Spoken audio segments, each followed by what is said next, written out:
Hello friends, എല്ലാവർക്കും നമസ്കാരം. നിങ്ങളേവരെയും കാത്തിരിക്കുന്ന രേവതിയുടെയും സച്ചിയുടെയും ഇന്നത്തെ വിശേഷത്തിലേക്ക് എല്ലാ കൂട്ടുകാർക്കും സ്വാഗതം. എല്ലാവർക്കും നല്ലൊരു ദിവസം ആശംസിച്ചുകൊണ്ട് തന്നെ നമുക്ക് ഇന്നത്തെ സൂപ്പർ ഹിറ്റ് വിശേഷത്തിലേക്ക് കിടക്കാം. അതിനു മുമ്പായിട്ട് ആരെങ്കിലും നമ്മുടെ ഈ ചാനൽ ആദ്യമായിട്ട് കാണുന്നുണ്ടെങ്കിൽ ഇതുവരെ സബ്സ്ക്രൈബ് ഒന്നും ചെയ്ത് വെച്ചിട്ടില്ലെങ്കിൽ തീർച്ചയായിട്ടും ഒന്ന് സബ്സ്ക്രൈബ് ചെയ്ത് വെച്ചോളൂ കേട്ടോ. അതിനോടൊപ്പം മാക്സിമം എല്ലാവരും നമ്മുടെ വീഡിയോ ഇഷ്ടപ്പെടുകയാണെങ്കിൽ ഒരു ലൈക്കും കൂടി അടിച്ചിട്ട് പോകാവുള്ളത്. അപ്പോൾ നമുക്ക് നേരെ ഇന്നത്തെ വിശേഷത്തിലേക്ക് തന്നെ കിടക്കാം. തുടങ്ങുമ്പോൾ തന്നെ കാണിക്കുന്നത് നമ്മുടെ സച്ചിനെ മഹേഷിനെയാണ് കേട്ടോ. അങ്ങനെ സച്ചി ആ കാറ് കണ്ടിട്ട് സച്ചിക്ക് ഒരുപാട് ഇഷ്ടപ്പെടുകയാണ്.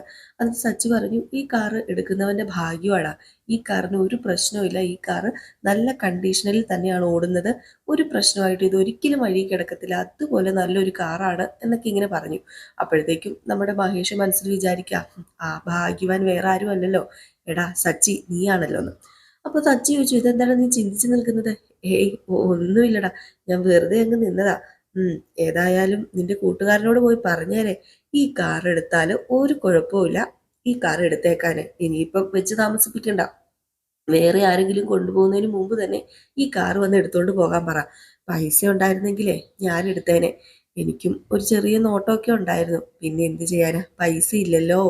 പൈസ ഇല്ലാത്ത നമുക്കിതൊക്കെ ഇങ്ങനെ ആഗ്രഹിക്കാനല്ലേ പറ്റത്തുള്ളൂ, അല്ലാതെ മേടിക്കാൻ പറ്റത്തില്ലല്ലോ. എന്തെങ്കിലും ആട്ടെ, ഏതെങ്കിലും ആട്ടെ, ഏതായാലും ആ കൂട്ടുകാരനിലെ ലക്കുണ്ടോ ലക്ക്, അതുകൊണ്ടാണ് ഇതുപോലൊരു നല്ലൊരു വണ്ടി വന്നപ്പം അവന് മേടിക്കാൻ പറ്റിയത്. നമുക്കൊന്നും ഈ പറയുന്ന ലക്കില്ല, അതുകൊണ്ട് നമുക്കൊന്നും ഈ വണ്ടി ഒന്നും കിട്ടാനും പോകുന്നില്ല. ഏതായാലും സമയം പോയി, എനിക്ക് ഓട്ടം ഉണ്ട്, ഞാനെന്നാ പൊക്കോട്ടെ, ഇനി കൂടുതൽ നേരം ഇവിടെ നിന്ന് സമയം കളയാനില്ല, അതുകൊണ്ട് ഞാൻ പോവുക. നിന്റെ കൂട്ടുകാരനോടെ എൻ്റെ അന്വേഷണം കൂടെ പറഞ്ഞേരെ, നല്ലൊരു വണ്ടി കൈ കിട്ടാൻ പോവല്ലേ. അല്ലടാ, ഇത് എത്ര രൂപയ്ക്ക് ഈ കച്ചവടം ഉറപ്പിച്ചത്? അത് പിന്നെ ഒരു 5 ലക്ഷം, 5 ലക്ഷമോ 6 ലക്ഷമോ കണ്ടാണ് അതിനാ കച്ചവടം ഉറപ്പിച്ചത്. ആണോ? 5 ലക്ഷം കൊടുത്താലും 6 ലക്ഷം കൊടുത്താലും 7 ലക്ഷം കൊടുത്താലും ഇതൊന്നും കൂടുതലല്ലടാ, ഇതൊക്കെ വൻപം ലാഭം തന്നെയാ ആ പുള്ളിക്കാരന് കിട്ടാൻ പോകുന്നത്. ഈ മേടിക്കുന്ന ഈ മേടിക്കുന്ന ഈ കാറ് മേടിക്കുന്ന ആൾക്ക്, അതാ ഞാൻ പറഞ്ഞു വന്നത്. അതൊക്കെ മനസ്സിലായടാ, ഏതായാലും നീ ചെല്ലാൻ നോക്ക്, എങ്കിൽ പിന്നെ ഞാനും അങ്ങ് പോയേക്കുവാ എന്നൊക്കെ പറയാം. അപ്പം സച്ചി ചോദിച്ചു, അതെന്താ നീ വരുന്നില്ല എൻ്റെ കൂടെ? ഞാൻ കുറച്ച് നേരം കഴിഞ്ഞിട്ടേ വരുന്നുള്ളൂ, എനിക്ക് സുഗുണനെ ഒന്ന് വിളിക്കാനുണ്ട്. ഓ, സുഗുണൻ, ഇതെന്ത് പേരാടാ, ഇത് ആദ്യമായിട്ടാണല്ലോടാ നിന്റെ ഒരു കൂട്ടുകാരനെ ഞാൻ അറിയാതെ പോകുന്നത്. സുഗുണൻ, ഇതെന്നത്തെ കൂട്ടുകാരനാ നിന്റെ? അത് പിന്നെ ഞാൻ പണ്ട് പഠിച്ചോണ്ടിരുന്ന സമയത്തോ? ആ, പണ്ട് ഞാൻ 7ാം ക്ലാസ് വരെയൊക്കെ പോയിട്ടുണ്ടല്ലോ, ആ സമയത്ത് പഠിച്ചോണ്ടിരുന്ന സമയത്ത് ഉണ്ടായിരുന്ന കൂട്ടാ സുഗുണൻ. ഏതായാലും സുഗുണനോട് ഞാൻ നേരത്തെ പറഞ്ഞ പോലെ എൻ്റെ അന്വേഷണം പറഞ്ഞേരെ. ഇനിയിപ്പോൾ കൂടുതൽ നേരം ഞാനിവിടെ നിൽക്കുന്നില്ല, പോവുക. ഓക്കെ, ബൈ മഹേഷേ എന്ന് പറഞ്ഞുകൊണ്ട് നമ്മുടെ സച്ചി അങ്ങ് പോയി. സച്ചി പോയ സമയത്ത് തന്നെ രേവതി ഓടി മഹേഷിൻ്റെ അടുത്ത് വന്നു. അങ്ങനെ രേവതി പറഞ്ഞപ്പോൾ സച്ചിയേട്ടന് ഇഷ്ടമായല്ലേ മഹേഷേട്ടാ? ഇഷ്ടമാവാതെ, അവനിത് ഇഷ്ടമായി. അവന് സത്യമായിട്ടും ഈ വണ്ടി കിട്ടാത്തതിൽ ഒരുപാട് സങ്കടമുണ്ട്. അവൻ പറഞ്ഞു, നല്ല കണ്ടീഷനുള്ള വണ്ടി തന്നെയാ, ഇത് കിട്ടുന്നവൻ ലക്കുള്ളവനാന്നാ പറയുന്നത്. ആ ലക്ക് അവനെ അറിയില്ലല്ലോ. എങ്കിലും മഹേഷേട്ടാ, കുറച്ചു നേരം ഞാൻ പകച്ചു പോയിട്ടോ. മഹേഷേട്ടൻ എന്ത് പരിപാടിയാണ് കാണിച്ചത്? സച്ചേട്ടന് സംശയം തോന്നുന്ന രീതിയിൽ എന്തൊക്കെയോ മഹേഷേട്ടൻ പറഞ്ഞില്ലേ? അത് പിന്നെ കള്ളം പറഞ്ഞ് ശീലമില്ല മോളെ. അത് സാരമില്ല, അതൊന്നും അവൻ വിശ്വസിച്ചില്ലല്ലോ. അതൊക്കെ പോട്ടെ. ഏതായാലും ഇനിയിപ്പോൾ വണ്ടിയുടെ ബാക്കി കാര്യങ്ങളെല്ലാം ശരിയാക്കിയിട്ട് സച്ചിക്ക് വണ്ടി കൊണ്ട് കൊടുക്കുക. അവന് ഏതായാലും ഇത് വല്ലാത്തൊരു ഷോക്ക് തന്നെയായിരിക്കും. സ്വന്തം ഭാര്യയിൽ നിന്നും ഇത് ഒരിക്കലും അവൻ പ്രതീക്ഷിച്ചിട്ടുണ്ടായിരിക്കത്തില്ല. ഏതായാലും രേവതി, നീ നല്ലൊരു പെണ്ണ, നിന്നെ കിട്ടിയത് സച്ചിയുടെ ഭാഗ്യം തന്നെയാ. ഇത് കേട്ടപ്പോഴത്തേക്ക് നമ്മുടെ രേവതിക്ക് ഭയങ്കര സന്തോഷമായിട്ടോ. രേവതി പതുക്കെ നാണമൊക്കെ വന്നിട്ടും എന്തോ സന്തോഷമൊക്കെ വന്നിങ്ങനെ നിൽക്കുകയാണ്. പിന്നെ കാണിക്കുന്ന സീൻ എന്ന് പറഞ്ഞാൽ, നേരം പരപരാ വെളുക്കുന്നു. നമ്മുടെ രേവതി കണ്ണാടിയുടെ മുമ്പിൽ ഇരുന്ന് ഭയങ്കര ഒരുക്കാണ് കേട്ടോ. അപ്പൊ രേവതിയുടെ ഈ ഒരുക്കമൊക്കെ കണ്ടുകൊണ്ട് നമ്മുടെ സച്ചി വരിക. സച്ചി ചോദിച്ചു, എന്തു പറ്റി, ഇതെന്താ പളപളാ മിന്നുന്ന സാരി, മൊത്തത്തിലാകെ മാറ്റമാണല്ലോ, നീ ഇതെങ്ങോട്ട് പോകുമോ ഈ രാവിലെ ഈ വെളുപ്പാൻ കാലത്ത്? അല്ല, സാധാരണ പൂവ് എടുക്കാൻ പോകുമ്പം സാധാരണ ഒരു സാരി ഇട്ടുകൊണ്ട് പോകുന്ന നീ ഇന്ന് പളപളാ തിളങ്ങുന്ന സാരിയും മുല്ലപ്പൂവൊക്കെ വെച്ചോണ്ട് പോകുന്നത് എന്താ? എങ്ങോട്ടാ നീ പോകുന്നത്? പൂവെടുക്കാൻ പോവല്ലേ? അത് പിന്നെ സച്ചേട്ടാ, ഞാൻ അമ്പലത്തിൽ പോവുക. അമ്പലത്തിൽ പോകുവാണെങ്കിൽ നീ ഇത് കൂട്ട് സാരി അല്ലല്ലോ ഉപയോഗിക്കുന്നത്, നീ സാധാ ഇവിടെ ഇടുന്ന സാരിയൊക്കെ അല്ലേ. ഇതിപ്പം അടിപൊളി സാരിയൊക്കെ ഇട്ട് മുല്ലപ്പൂവൊക്കെ വെച്ച് എന്തോ പന്തികേടുണ്ടല്ലോ. അത് പിന്നെ സച്ചേട്ടാ, എനിക്ക് കുറച്ച് നേർച്ചകളൊക്കെ ഉണ്ടായിരുന്നു. ഇതിപ്പോ വലിയ കൂത്തായിപ്പോയി. അപ്പൊ എനിക്ക് ഒരുങ്ങി ഒരു സ്ഥലത്ത് പോകാനും പറ്റത്തില്ലെന്നാണോ സച്ചേട്ടൻ പറഞ്ഞു വരുന്നത്? അയ്യോ, നീ ഒരുങ്ങുന്നതിന് എനിക്കൊരു പ്രശ്നമില്ല രേവതി. നീ ഒരുങ്ങിപ്പോക്കോ, സന്തോഷം മാത്രമേ ഉള്ളൂ. പിന്നെ ഞാൻ ചോദിച്ചെന്നേ ഉള്ളൂ എന്നിങ്ങനെ പറഞ്ഞു. അപ്പോഴത്തേക്ക് രേവതി പറഞ്ഞു, അത് പിന്നെ സച്ചേട്ടാ, ഞാൻ മാത്രമല്ല, സച്ചേട്ടനും കൂടെ വരണം അമ്പലത്തിൽ. നമ്മൾ ഒരുമിച്ചാ പോകുന്നത്. ഒരുമിച്ചോ? എന്താ രേവതി നീ പറയുന്നത്? അതെ സച്ചേട്ടാ, സച്ചേട്ടനും കൂടെ വരണം. അന്ന് പൂമാല മോഷണം പോയില്ലേ, അന്ന് ഞാൻ ഒരു നേർച്ച നേർന്നായിരുന്നു. നേർച്ച നേരും നീ. നീ അല്ലെങ്കിലും ഇങ്ങനെയാന്ന് എനിക്കറിയാം. നേർച്ച നേർന്നു. എന്തിനാ രേവതി വെറുതെ നീ ആ നേർച്ച ഈ നേർച്ച എന്നൊക്കെ പറഞ്ഞ് എൻ്റെ സമയം കളയുന്നത്? അയ്യോ, അങ്ങനെ പറയരുത്. ദൈവത്തിന്റെ കാര്യമല്ലേ സച്ചേട്ടാ. സച്ചേട്ടൻ പെട്ടെന്നൊരു ഷർട്ടും ഒരു മുണ്ടും എടുത്തിട്ടിട്ട് വാ. ഇല്ലെങ്കിൽ വേണ്ട, സച്ചേട്ട ഫ്രഷ് ആയിട്ട് വാ. ഞാൻ ഇവിടെ ഷർട്ടും മുണ്ടും ഒക്കെ എടുത്ത് ഇട്ടോളാം. Please സച്ചേട്ടാ, please വരാതിരിക്കല്ലേ. ഓ, മനുഷ്യന് സമയവും പോകും. ആ, വരാം. ഇനിയിപ്പോൾ എന്ത് ചെയ്യാനാ? ഏതായാലും ഭാര്യ വിളിച്ചാൽ എങ്ങനെയാ വരാതിരിക്കുന്നത്?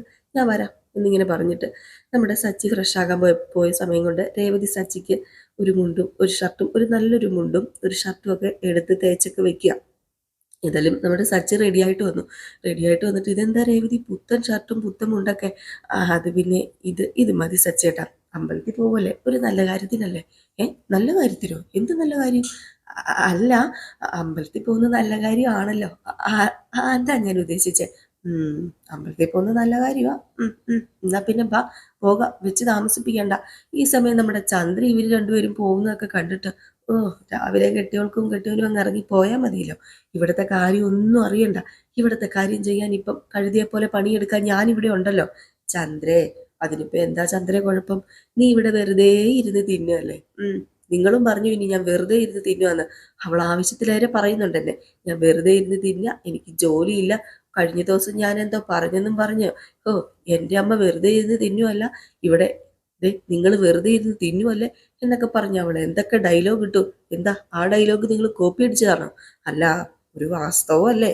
അത് സ്വാഭാവികമായിട്ടും എല്ലാവരും പറഞ്ഞു പോകും. അതിന് വലിയ തെറ്റോ കുറ്റോ ഒന്നും പറയാനില്ല ചന്ദ്രൻ.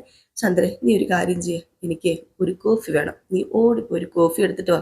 ഒരു കോഫി രാവിലെ ഇവിടെ ഇരുന്ന് ആജ്ഞാപിച്ചാൽ മതിയല്ലോ, മറ്റുള്ളവരുണ്ടല്ലോ ഇവിടെ കഴുതിയെ പോലെ പണിയെടുക്കാനായിട്ട് എന്നൊക്കെ പറഞ്ഞ് തുള്ളിച്ചാടി നമ്മുടെ ചന്ദ്ര അങ്ങ് പോയിട്ടോ. ഈ സമയം സച്ചി രേവതി ഇങ്ങനെ വണ്ടിയിൽ പോവാ. അപ്പൊ സച്ചി ചോദിക്കുന്നുണ്ട് കേട്ടോ, എങ്കിലും രേവതി ഇത്രവും വേണ്ടായിരുന്നു. എന്തിനാ വെറുതെ തൊട്ടതിനും പിടിച്ചതിനും ഒക്കെ നീ നേർച്ചയാന്ന് പറഞ്ഞ് അമ്പലത്തിൽ എന്നെ കൊണ്ടുപോകുന്നത്? പണ്ട് നിന്നെ കല്യാണം കഴിക്കുന്നതിന് മുമ്പേ സത്യമായിട്ട് ഞാൻ അമ്പലം കണ്ടിട്ട് പോലുമില്ല.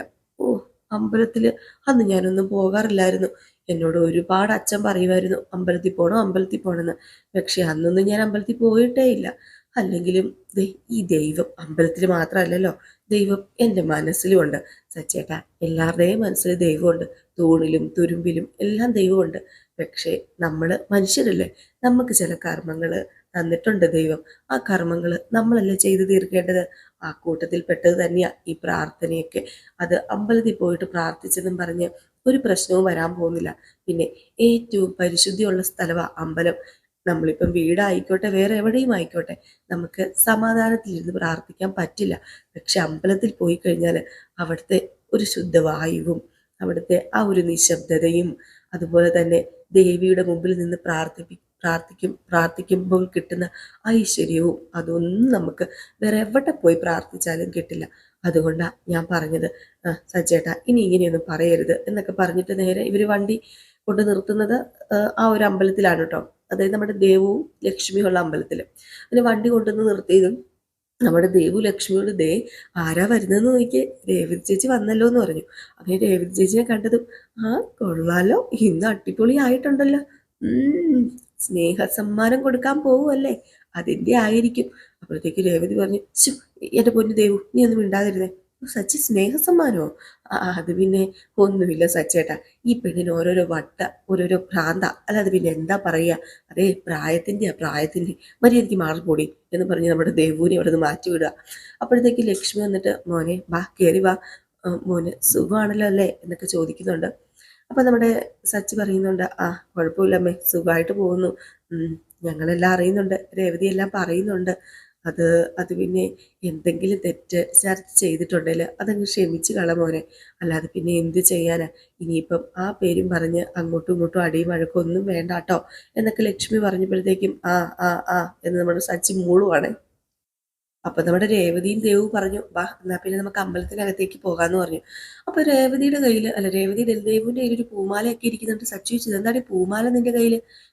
ഒന്നും കൂടെ ഞങ്ങളെ കെട്ടിക്കാൻ പോവാണോ? രണ്ടു മൂന്ന് പ്രാവശ്യം കെട്ടിച്ചത് പോരെ? അയ്യോ, കെട്ടിക്കാൻ പോവല്ലേ?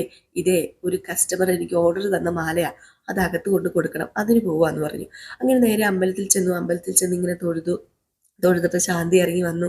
ശാന്തി ഇറങ്ങി വന്നിട്ട് നമ്മുടെ രേവതിനെ കുറിച്ച് ഇങ്ങനെ പറയുകയാണ് സച്ചിയോട്. നീ ഭാഗ്യമുള്ളവനാണ്, ഇതുപോലെ ഒരു ഭാര്യനെ കിട്ടിയത് നിന്റെ ഭാഗ്യം തന്നെയാണ്. നീ നോക്കിക്കോ, നീ ചെയ്ത ഏതോ പുണ്യത്തിന്റെ ഫലമാ നിന്റെ ഭാര്യ. ഇത്രയും നല്ലൊരു പെണ്ണിന് നീ വേറെ എവിടെ പോയാലും നിനക്ക് കിട്ടില്ല. അവളെ ദേവിയുടെ ഐശ്വര്യമുള്ള പെണ്ണാ.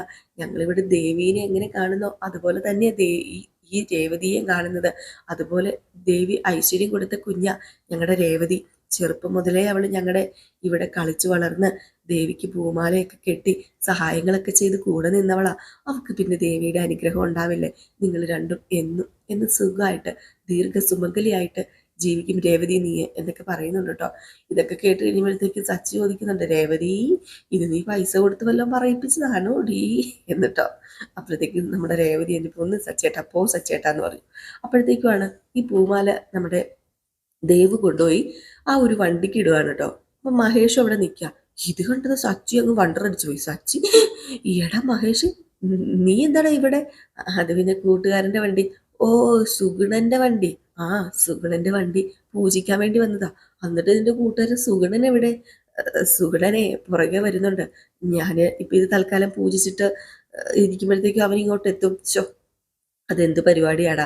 എടാ, വണ്ടിയുടെ ഓണർ ഇല്ലാതെ പൂജിച്ചിട്ട് എന്താടാ കാര്യം? ഓണർ വരുന്നവരെ വെയിറ്റ് ചെയ്യടാ. ഓണർ വരുന്നവരെ വെയിറ്റ് ചെയ്യായിരുന്നു, പക്ഷെ ഓണർ വന്നല്ലോ എന്നിങ്ങനെ പതുക്കെ പറഞ്ഞപ്പോ, എന്താ നീ പറഞ്ഞത്? ഏയ്, ഒന്നുമില്ല എന്ന് പറഞ്ഞു. അപ്പൊ ശാന്തി ഇങ്ങനെ ആ ഒരു ആരതി ഒഴിയുന്ന ആ ഒരു പാത്രമൊക്കെ ആയിട്ടും ഇങ്ങനെ കിണ്ടിയിൽ വെള്ളമൊക്കെ ആയിട്ട് ഇങ്ങനെ വരികയാണ്. വന്നിട്ട് രേവതി കൈനീട്ട് എന്ന് പറഞ്ഞു. സച്ചിയോടും കൈ നീട്ടാൻ പറഞ്ഞു. അങ്ങനെ രേവതിയും സച്ചിയും കൈയൊക്കെ നീട്ടി. അപ്പൊ സച്ചി പറഞ്ഞു, ഞാൻ തീർത്ഥം മേടിച്ചതായിരുന്നല്ലോ അമ്പലത്തിൽ നിന്ന്. അത് പിന്നെ സച്ചേട്ടാ, ഇതൂടെ അങ്ങ് മേടിക്കുക. അങ്ങനെ നമ്മുടെ ആ ഒരു വണ്ടിയിൽ ഇങ്ങനെ ആരതിയൊക്കെ ഒഴിഞ്ഞ് ചന്ദനമൊക്കെ ഇങ്ങനെ തേച്ചു. സച്ചിക്ക് മനസ്സിലാവുന്നില്ല. സച്ചി, ഇതെന്താ രേവതി, ഇതെന്താ ഈ വണ്ടിക്ക് ആരതി ഒഴിഞ്ഞിട്ട് നമുക്ക് ചന്ദനമൊക്കെ തേച്ച് തരുന്നത്?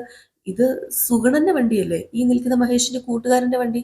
ഇതിപ്പം എന്തിനാ എന്നെ നിന്നെ ആരതി ഒഴിഞ്ഞത്? എനിക്കൊന്നും മനസ്സിലാവുന്നില്ല.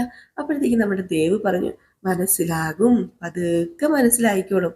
അതെ സച്ചേട്ടന് ഒരടിപൊളി സർപ്രൈസ് ആയിട്ടാ ഇവിടെ വന്ന് നിൽക്കുന്നത്. സച്ചേട്ടന്റെ ഭാര്യ. സർപ്രൈസ്? എന്ത് സർപ്രൈസ്? ആ സർപ്രൈസാണ് ഈ കിടക്കുന്നത്. അപ്പൊ ശാന്തി പെട്ടെന്ന് ആ താക്കോല് എടുത്തിട്ട്, സച്ചി ഇന്നാന്നും പറഞ്ഞ താക്കോല് കയ്യിലേക്ക് കൊടുക്കാം. സച്ചിക്കൊന്നും പിടികിട്ടുന്നില്ല കേട്ടോ. അപ്പോഴത്തേക്കുമാണ് പെട്ടെന്ന് നമ്മുടെ മഹേഷിനെ നോക്കിയിട്ട്, എന്താടാ ഇതെന്താ ഇതെന്താ എനിക്കൊന്നും മനസ്സിലാവുന്നില്ല. ഞാൻ പറഞ്ഞില്ലേ, സുഗുണൻ, എന്റെ കൂട്ടുകാരൻ സുഗുണൻ. അത് സുഗുണനല്ല, സുഗുണി, ഈ നിൽക്കുന്ന സുഗുണി, നിന്റെ ഭാര്യ രേവതി. രേവതിയോ? അതേടാ, രേവതിയാടാ ഈ കാറ് മേടിച്ചത്. ഇത് കേട്ടത് നമ്മുടെ ദേവ് പറഞ്ഞു, എന്റെ ചേച്ചിയെ ഹസ്ബൻഡിന് നൽകുന്ന പ്രണയ സമ്മാനമാ ഈ കിടക്കുന്ന കാറ്. ഈ കാറ് സച്ചിയേട്ടന്റെ സ്വന്തം കാറാ. എന്റെ ചേച്ചി മേടിച്ച സ്വന്തം കാറ്. ഇതിലാ ഇനിയിപ്പോ സച്ചേട്ടൻ ഓട്ടം പോവാൻ പോകുന്നത്. അല്ല, എന്റെ ചേച്ചിക്കേ ഭയങ്കര സങ്കടം. കെട്ടിയോന് ഓട്ടോ ഓടിച്ചുകൊണ്ട് നടക്കാണ്, കെട്ടിയോൻ ടാക്സി ഓടിച്ചുകൊണ്ട് നടന്നതാണ്. അപ്പൊ പിന്നെ പാവത്തിന് ഇപ്പൊ ഭയങ്കര ക്ഷീണമാണ്, ഒത്തിരി പൈസ കിട്ടുന്നില്ല എന്നൊക്കെ പറഞ്ഞ് ഭയങ്കര സങ്കടം. അപ്പൊ പിന്നെ എന്ത് ചെയ്തു? പ്രണയിനി പോയി, ഈ പ്രാണനാഥന് പോയി ഈ വണ്ടി അങ്ങ് മേടിച്ചു. ഇത് കേട്ടതും ഭയങ്കരമായിട്ട് നമ്മുടെ സച്ചി അങ്ങ് ഞെട്ടുകയാണ് കേട്ടോ. അപ്പം രേവതിനെ ഇങ്ങനെ നോക്കിയിട്ട്, രേവതി, എന്താ രേവതി ഇത്? അല്ല സച്ചേട്ടനോട് പറയാതെ ഒരു ചെറിയ സർപ്രൈസ് തരണമെന്ന് കരുതി, അതാ. അപ്പം ഈ പൈസ എവിടെ നിന്ന് കിട്ടി നിനക്ക്? അത് പിന്നെ കുറച്ച് പൈസ പൂ കിട്ടിയത് എൻ്റെ കയ്യിൽ ഉണ്ടായിരുന്നല്ലോ, ബാക്കി പൈസ ഞാൻ ഒപ്പിച്ചു. അതൊന്നും സച്ചേട്ടന് പറയേണ്ട കാര്യമില്ല. സച്ചേട്ടൻ ആ വണ്ടി കയറിക്ക്, ആ വണ്ടി ഒന്ന് ഓടിച്ച്. സച്ചേട്ടൻ ആ വണ്ടി ഓടിക്കുന്ന കാണാൻ ഞാൻ നോക്കിയിരിക്കുകയായിരുന്നു. സച്ചേട്ട വണ്ടി ഓടിക്കുക. അപ്പം മഹേഷിനെ ഇങ്ങനെ തന്നെ നോക്കാണ് കേട്ടോ. നമ്മുടെ സച്ചി മഹേഷ് പറഞ്ഞു, എടാ എന്നെ ഒന്നും പറയണ്ടടാ, നിന്റെ ഭാര്യയാടാ ഇതൊക്കെ ഒപ്പിച്ചത്. അവൾ പറഞ്ഞപ്പം പിന്നെ എനിക്കിതൊന്നും ചെയ്തു കൊടുക്കാതിരിക്കാൻ പറ്റാത്തൊരവസ്ഥയായിപ്പോയി. പിന്നെ നിന്നോട് പറയാനും പറ്റാത്തൊരവസ്ഥയായിപ്പോയി. നീ എന്തിനാ സങ്കടപ്പെടുന്നത്? നിനക്ക് നല്ലൊരു കാര്യമല്ലേ നിന്റെ ഭാര്യ ചെയ്തിരിക്കുന്നത്. ദേ ശാന്തി പറഞ്ഞതുപോലെ തന്നെ നിന്റെ ഐശ്വര്യവും നിന്റെ സൗഭാഗ്യവും ഒക്കെ തന്നെ ഈ നിൽക്കുന്ന രേവതി. വേറെ ഒന്നും നോക്കണ്ട, കണ്ണടച്ച് നീ കാറിലേക്ക് കയറ്. ഇത് നിനക്ക് വിധിക്കപ്പെട്ട കാറാ, ഇത് നിന്റെ കാറാ, ഇനി ഇത് നിന്റെ സ്വന്തം കാറാ എന്നൊക്കെ പറഞ്ഞു. ഇത് കേട്ടത് വലിയ സന്തോഷത്തോടു കൂടി സച്ചി കാറിലേക്ക് കയറുക. കണ്ണൊക്കെ നിറഞ്ഞു ഒഴുകുന്നുണ്ട് കേട്ടോ. ഏതായാലും നമ്മുടെ സച്ചി രേവതി ആ കാറും കൊണ്ട് ചന്ദ്രോദയത്തേക്ക് ഒരു പോക്കുണ്ട്. ചന്ദ്രയുടെയും സുധിയുടെയും ശ്രുതിയുടെയും ചങ്ക് പിടയുന്ന ഒരു കാഴ്ചയുണ്ട് കേട്ടോ. അതൊക്കെ നമുക്ക് കാത്തിരുന്ന് തന്നെ കാണാം. ഏകദേശം ഈ ഒരു സീനൊക്കെ കാണിച്ചിട്ടാണ് കേട്ടോ ഇന്നത്തെ വിശേഷം അവസാനിക്കുന്നത്. അപ്പോൾ നമ്മുടെ അടുത്ത വിശേഷം നയനയുടെയും ആദർശിൻ്റെയും കഥയാണ് കേട്ടോ. അപ്പോൾ അതുമായിട്ട് നമുക്ക് കാണാം. അപ്പോൾ നിങ്ങളുടെ സ്നേഹത്തിനും സപ്പോർട്ടിനും ഒരുപാട് നന്ദിയുണ്ട്. ഗൗതമിൻ്റെയും നന്ദയുടെയും കഥ നമ്മൾ റിയൽ സ്റ്റോറി ന്യൂവിൽ പോസ്റ്റ് ചെയ്യുന്നതായിരിക്കും. ഗോമതിയുടെയും ബാലൻ്റെയും കഥ നമ്മൾ റിയൽ സ്റ്റോറി എന്ന ചാനലിലും പോസ്റ്റ് ചെയ്യുന്നതായിരിക്കും. ആരെങ്കിലും കാണുന്നവരുണ്ടെങ്കിൽ ഒന്ന് കയറി നമ്മുടെ ചാനലൊന്ന് സെർച്ച് ചെയ്ത് നോക്കിയാൽ മതി. റിയൽ സ്റ്റോറി ന്യൂവും റിയൽ സ്റ്റോറിയും എന്നാണ് കേട്ടോ ചാനലിൻ്റെ പേര്, 2 ചാനൽ. അപ്പോൾ എല്ലാവരും കാത്തിരിക്കുക. അടുത്തൊരു അടിപൊളി വിശേഷവുമായിട്ട് വരാം. അതുവരെ എല്ലാവർക്കും ടാറ്റാ ബൈ ബൈ.